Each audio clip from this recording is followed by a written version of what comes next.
So ఈ డిఎస్సిలో జరిగిన అంశాల గురించి వీటి గురించి మాట్లాడటానికి మనతో పాటు బీజేపీ రాష్ట్ర అధికార ప్రతినిధి పెద్దిరెడ్డి రవికిరణ్ గారు ఉన్నారు. రవికిరణ్ గారు నమస్తే అండి. నమస్కారం అండి.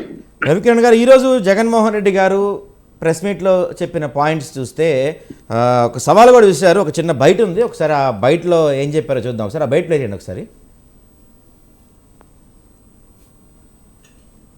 మాకు ప్రతిపక్ష పార్టీ కింద మమ్మల్ని యాక్సెప్ట్ చేస్తే మాకు ప్రతిపక్ష హోదా ఇవ్వాల్సి వస్తుంది. సో ఆ ప్రతిపక్ష నాయకుడు ఆ ప్రతిపక్ష పార్టీకి ఎంతమంది అన్నా ఎమ్మెల్యేలు ఉండని ఆ ప్రతిపక్షానికి ఒక ప్రతిపక్షం అన్నది యాక్సెప్ట్ చేస్తే ఆ ప్రతిపక్షానికి ఒక నాయకుడు వస్తాడు.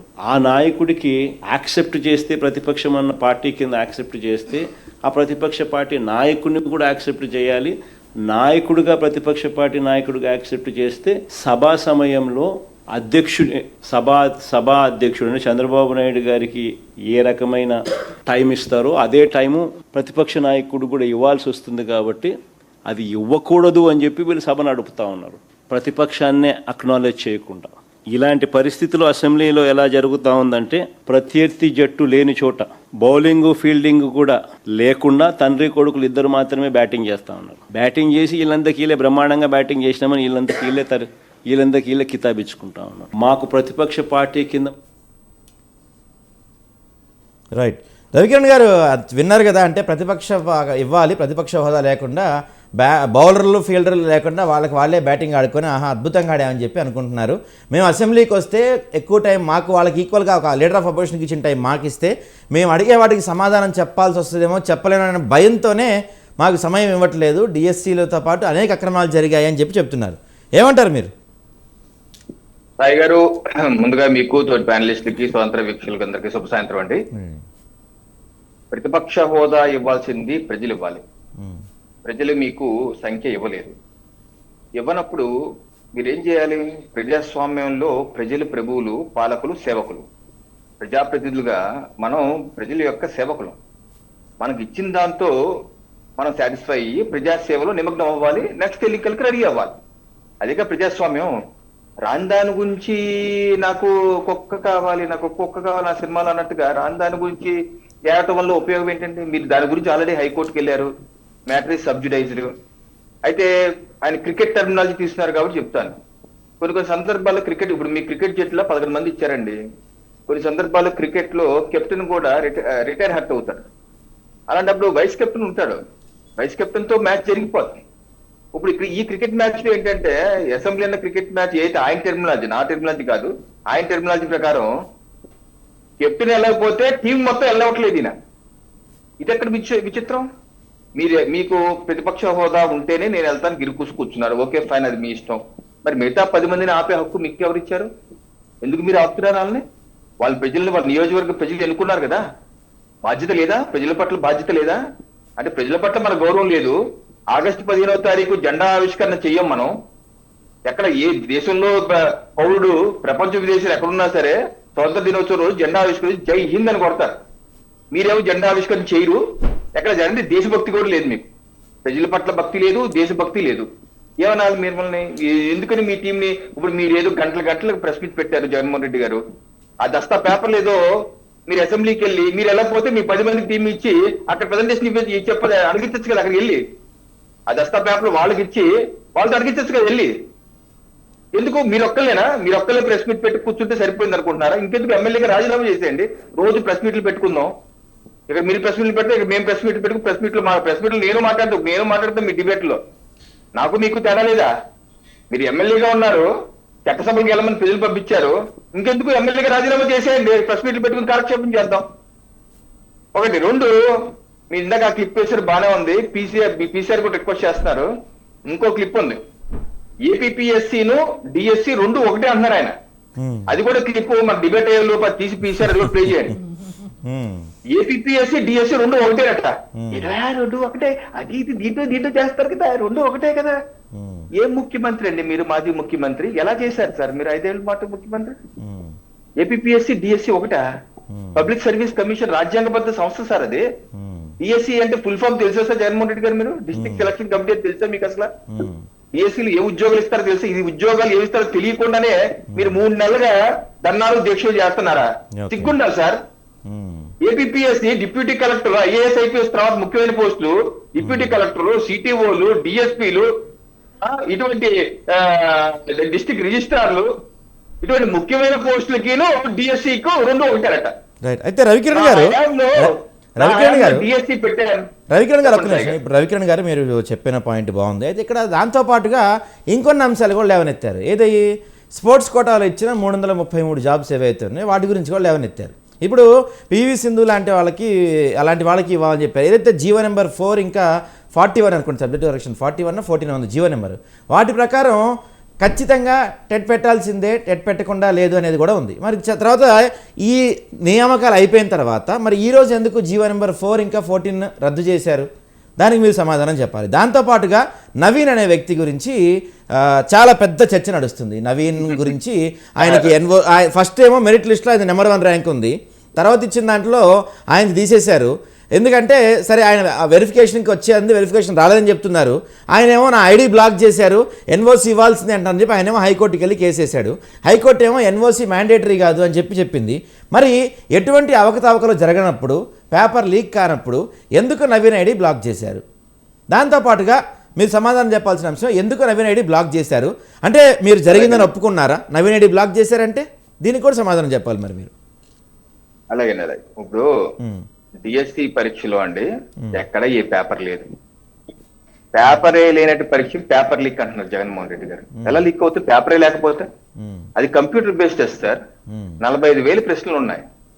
సిస్టమ్ ముందు కూర్చుంటే ఏ ప్రశ్న అన్నా వస్తాయి. నీట్ కూడా అది కాదు రవికిరణ్ గారు, నీట్ కూడా పేపర్లెస్ ఎగ్జామే. అక్కడ కూడా పేపర్ లీక్ అయింది, అక్కడ కూడా పేపర్లు ఏమి ఇవ్వలేదు. ఢిల్లీలో ఇప్పుడు ఏదైతే ఢిల్లీలో గొడవ జరిగింది చూసారా? మీరు ఏ దేశంలో ఉంటారండి? సాయి గారు మీరు ఏ దేశంలో ఉంటున్నారండి? చెప్పండి. మీరే అన్నారు కదా ఇప్పుడు డిఎస్సి పేపర్లెస్ ఎగ్జామ్ అని. సాయి గారు మీరు మాట్లాడతారా అలా నన్ను మాట్లాడమంటారా? ఏమండి చెప్పండి. ఒక నిమిషం రామారావు గారు ఆగండి. మీరు మాట్లాడేయండి. రామారావు గారు మీ టైం వస్తుంది, ఆగండి. ఒక నిమిషం ఆగండి. రామారావు గారు వచ్చినప్పుడు ఒక నిమిషం. రామారావు గారు వచ్చినప్పుడు నేను ఇలాగే మాట్లాడతాను. రామారావు గారు మీ టర్న్ వస్తుంది, ఆగండి. రామారావు గారు మీ టర్న్ వస్తుంది, ఆగండి. ఒక్క నిమిషం ఆగండి ప్లీజ్. రామారావు గారు మీరు ఆగండి. మీ టర్న్ వస్తుంది, ఆగండి. వెయిట్ చేయండి, ఒక్క నిమిషం వెయిట్ చేయండి. ఆయన మాట్లాడండి. ఆగండి, మీరు మాట్లాడదురండి. మీరు ఆగండి, వెయిట్ చేయండి. మాట్లాడిన తర్వాత మీ టర్న్ వస్తే అప్పుడు మాట్లాడదు. వెయిట్ చేయండి, మీరు ఒక్క నిమిషం వెయిట్ చేయండి. రామారావు గారు ప్లీజ్ మీరు చెప్పండి సార్. రవికిరణ్ గారు అతి మేధావులు తయారయ్యారు. రామారావు గారు ప్లీజ్ ఆగండి. మీరు ఆగండి. డిబేట్ ఇలా మధ్యలో రామారావు గారు డిబేట్ మధ్యలో ఇలా మాట్లాడితే మన డిబేట్ ఎటో పోద్ది. అనవసరంగా సబ్జెక్ట్ లేకుండా డిబేట్ అయిపోతాం. ఆగండి మీరు.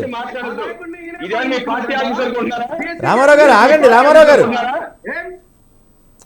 గారు ఒక్క నిమిషం ఆగండి ప్లీజ్. రామారావు గారు ఆగండి, కంప్లీట్ చేయనివ్వండి, తర్వాత మీరు మాట్లాడండి. మీ టర్న్ వచ్చినప్పుడు మీరు మాట్లాడండి. మీరు ఆగండి. రామారావు గారు ఆగండి. మీరు రామారావు గారు సంయమనం పాటించాలండి. డిబేట్ లో ఉన్నాం మనం. ఊరికే అరుచుకొని మీరు ఆయన మనం అరుచుకోవడం వల్ల ఉపయోగం లేదు. రామారావు గారు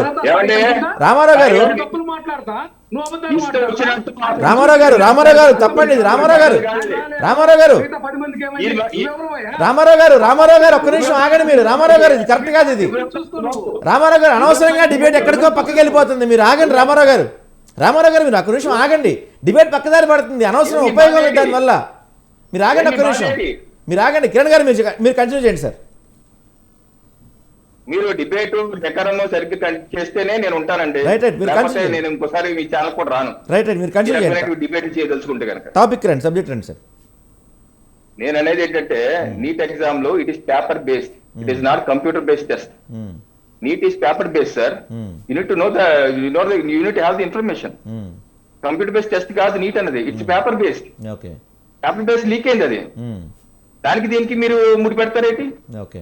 పత్రిక మీరు నేనేదేంటంటే ఏదైతే నవీన్ విషయం చెప్తున్నారు జగన్మోహన్ రెడ్డి గారు, గత 3 మాసాలకి ఇదే మాట చెప్తున్నారు. ఆయన పాడిందే పాడరా పాసిపుళ్ళు తోవరా అనేది ఆయన మే 23వ తారీఖు వాళ్ళ పేపర్ లో పతాక శీర్షికలో ఇదే విషయం చెప్పారు.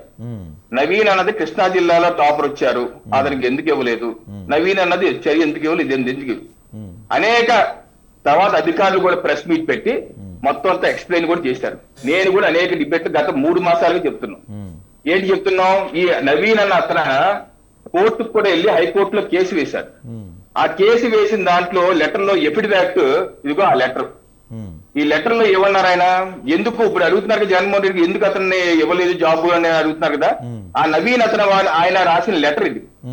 ఈ లెటర్ లో ఏం చెప్పారు తెలుసా, కన్వీనర్ ఫర్ మెగా డిఎస్సీ 2025 కి 4/9/2025 అడ్రస్ చేస్తూ ఏం చెప్పాడంటే, 2/9/2025 I have got nearly 30 missed calls from different mobile numbers, those calls from DO office Krishna district.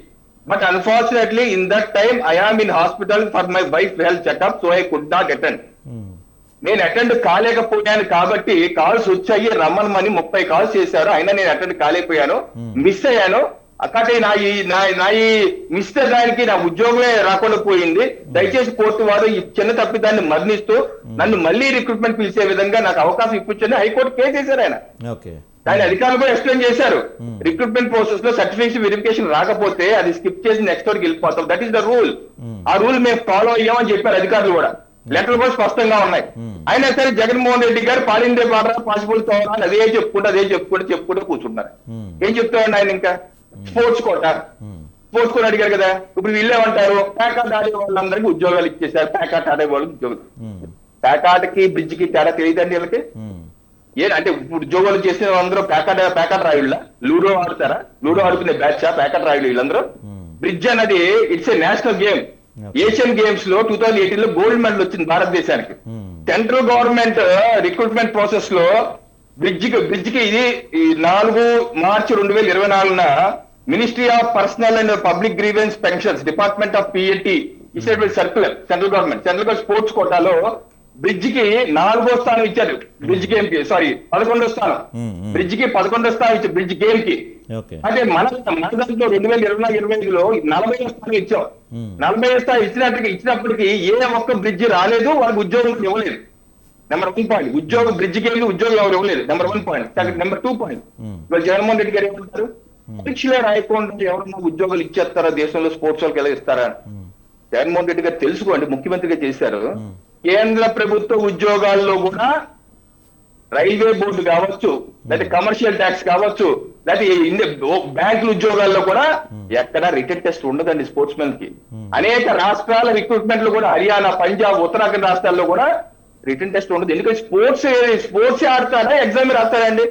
ఒక ఆలోచించండి సాయి గారు, ఈ రోజు ఆంధ్రప్రదేశ్ లో మన మెడల్స్ ఏమైనా వస్తున్నాయి, ఎందుకు రావట్లేదు? ఈ స్పోర్ట్స్ ఎంకరేజ్మెంట్ ఏది? ఇంకో ఎటువంటి ఉద్యోగాలు కూడా రానివ్వరు, ఉద్యోగాలు ఇవ్వో అంటే ఎలా వస్తాయి మెడల్స్? మన ప్రధానమంత్రి నరేంద్ర మోడీ గారు ఏమన్నారు, ఒలింపిక్స్ 2030లో వస్తున్నాయి, మనకి యాక్చువల్ పార్టిసిపేషన్ చాలా మంది ఉండట్లేదు, ఇప్పుడు కన్నా సార్ టాలెంట్ 5 ఏళ్ళ నుంచి 15 ఏళ్ళు పట్టుకొని చేయకపోతే అవదని, అలాంటి దారుణమైన స్థితిలో ఉన్నాం. ఎగ్జామ్ లేకుండా ఇప్పుడు ఇచ్చిన, నేను ఇంకోటి చెప్తాను, 20 డిఎస్సి నోటిఫికేషన్ 16 మార్చ్ 2025 ఇచ్చారు, 16 ఏప్రిల్ 2025 నోటిఫికేషన్ రోజే చెప్పారు స్పోర్ట్స్ కోటాలో రిటన్ టెస్ట్ రాయక్కర్లేదు, టెట్ పాస్ అయితే చాలని. ఆ రోజు మీకు ఇబ్బంది ఉంటే ఆ రోజు మీరు కోర్టుకి ఎందుకు వెళ్ళలేదు? ఈ అంశం మీద ఇటీవలే వైసీపీ వాళ్ళు హైకోర్టుకి వెళ్ళారండి. అప్పుడు కోర్టు అడిగింది ఇదే, మీకు అభ్యంతరాలు ఉంటే ఆ రోజు నోటిఫికేషన్ వచ్చినప్పుడు ఎందుకు రాలేదు, మొత్తం రిక్రూట్మెంట్ అయిపోయాక ఈ రోజు ఎందుకు వస్తారని అడిగారు. ఆ రోజు నోటిఫికేషన్ స్పష్టంగా చెప్పారు. ఏం చెప్పారు? టెట్ పాస్ అయితే చాలు, ఎగ్జామ్ రాయక్కర్లేదు. వీళ్ళు తప్పని చెప్పండి, టెట్ పాస్ అయ్యారు వాళ్ళందరూ. ఆ 350 మంది 60 మంది ఎవరు చేశారు, అందరూ టెట్ పాస్ అయ్యారు స్పోర్ట్స్ మెన్. నోటిఫికేషన్ ప్రకారం వాళ్ళకి ఉద్యోగాలు ఇచ్చారు. దీంట్లో తప్పేంటి? దేశంలో అనేక రాష్ట్రాలు ఇస్తున్నారు, కేంద్ర ప్రభుత్వం కూడా రిటన్ టెస్ట్ లేకుండా ఇస్తున్నారు. అదే ఇవ్వాలని నేను కూడా అంటాను. మళ్ళీ మా ప్రభుత్వం మార్చింది, అది నేను తప్పు పడుతున్నాను. అది మార్చకూడదు, స్పోర్ట్స్ ని ఎంకరేజ్ చేయాలి. మార్చకూడదు, టెస్ట్ లేకుండా స్పోర్ట్స్ దాని మెడల్ నేషనల్, చాలా మందికి నేషనల్ మెడల్స్ లేకపోతే ఇంటర్నేషనల్ మెడల్స్ వచ్చినప్పుడు మనం వారికి ఉద్యోగాలు ఇచ్చి సత్కరించుకొని వారిని ఎంకరేజ్ చేద్దాండి. ఇంకెలా స్పోర్ట్స్ డెవలప్ అవుతామండి? అనేక రాష్ట్రాలు, దేశం, కేంద్ర ప్రభుత్వం కూడా చేస్తాం, మనం ఎందుకు చేయండి? ఇప్పుడు మార్చడం ఎందుకు మళ్ళీ మా గవర్నమెంట్? నేను కొంత తప్పడుతున్నాను. సో నేనైతే జగన్మోహన్ రెడ్డి గారు ఇవాళ చెప్పిందంత పాత చింతకాయ పచ్చడే, ఏవి దాంట్లో ఒక్కటి నిజం లేదు. దుర్గయ్య విషయం కూడా అబద్ధమే. దుర్గయ్య ఒలింపిక్ మెడల్ ఏదో తర్వాత వచ్చింది, ఆయన అప్లోడ్ చేయలేదు. ఆ విషయం కూడా అధికారులు మొత్తం గేటలు సహా చూపించారు. సో ఏమీ లేని విషయాన్ని వీళ్ళు కూడా వీళ్ళకి ఎమ్మెల్సీ పర్వతిరెడ్డి చంద్రశేఖర్ రెడ్డి గారు ఆయన జూలై 20వ తారీఖు హైకోర్టుగా పిల్లేశారు. ప్రజాప్రయోజన వాద్యం ఏంటో తెలుసా? సిబిఐ విచారణ చేయాలి డిఎస్సీ మీద అని Okay. జడ్జి వారు అడిగారు. చీఫ్ జస్టిస్ గారు ఏమడిగారు? ఏ ఒక ఆధారం చూపించకుండా ఇలా వేసావు పిటిషన్ అంటే క్షమాపణ చెప్పి వెనక్కి తీసుకున్నాడు ఆయన పిటిషన్. క్షమాపణ చెప్పి వెనక్కి తీసుకున్నాడు. మళ్ళీ 29వ తారీఖు వేశారు. మళ్ళీ కోర్టు తిట్టింది. ఇదే రాజకీయ అఖాడ అనుకుంటున్నావు నువ్వేనా? ఇదేమన్నా హైకోర్టు నీ రాజకీయ అఖాడ అనుకుంటున్నావా? నీ ఇష్టం వచ్చే చేయడానికి బందలు ఇచ్చింది. మళ్ళీ కేసు వాయిదా వేశారు. ఒక్క ఆధారం లేదు. అనేటువంటి కేసు హైకోర్టు వేశారు. హైకోర్టు చీకొట్టింది. ప్రజలు చీకొడుతున్నారు. సమాజం చీకొడుతుంది. Right. అయినా Right. అబద్ధాల మీద అబద్ధాలు చెప్పుకుంటే వెళ్ళిపోవడం ఈ పరిగా రైట్ అండి, రైట్.